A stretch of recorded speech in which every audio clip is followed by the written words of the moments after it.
નમસ્કાર, GS news 24/7 માં આપનું સ્વાગત છે। હવે જોઈએ આજના સમાચાર। ધોળકા ડિવિઝનના કોટ પોલીસ સ્ટેશનમાં 13 તુજકો અર્પણ કાર્યક્રમ યોજાયો। આજરોજ અમદાવાદ જિલ્લાના ધોળકા તાલુકાના કોટ પોલીસ સ્ટેશનમાં 13 તુજકો અર્પણનો કાર્યક્રમ યોજાયો।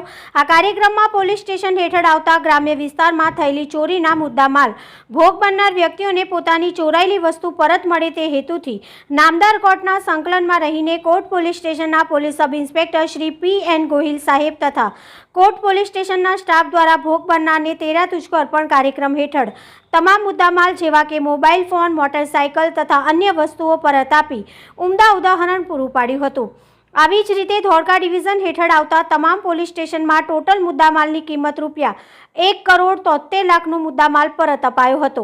આ સાથે કોટ પોલીસ સ્ટેશનના પીએસઆઈ શ્રી પી.એન. ગોહિલ સાહેબે ભોગ બનનારને મોબાઈલ ચોરી થાય તો ભારત સરકારની એક વેબસાઇટ છે જે CEIR, જેમાં ભોગ બનનારે પોતાના મોબાઈલનો IMEI નંબર નાખી દેવાથી જે સિમ કાર્ડ ચાલુ હશે તે બ્લોક થઈ જશે અને ત્યારબાદ મોબાઈલ ચોરનારે મોબાઈલમાં કોઈ પણ નવું સિમ કાર્ડ નાખશે કે તરત જ એ મોબાઈલ આઈડેન્ટિફાઈડ થઈ જશે।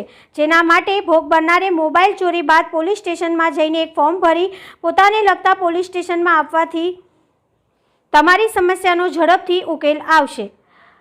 પોલીસ અને મદદરૂપ થઈ શકશે અંગે કોટ પોલીસ સ્ટેશનના પીઆઈ સાહેબે ભોગ બનનારને વિસ્તૃત માહિતી આપી હતી।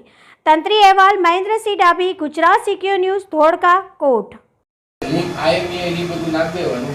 ઇન ફ્યુચર જ્યારે પણ કોઈ પણ સીન એની અંદર એક્ટિવ થશે ને એટલે તમને તરત પિંચ અલર્ટ આવશે અને પછી તમને ખબર પડશે મારો મોબાઈલ આ જગ્યાએ આ લોકેશન ઉપર છે।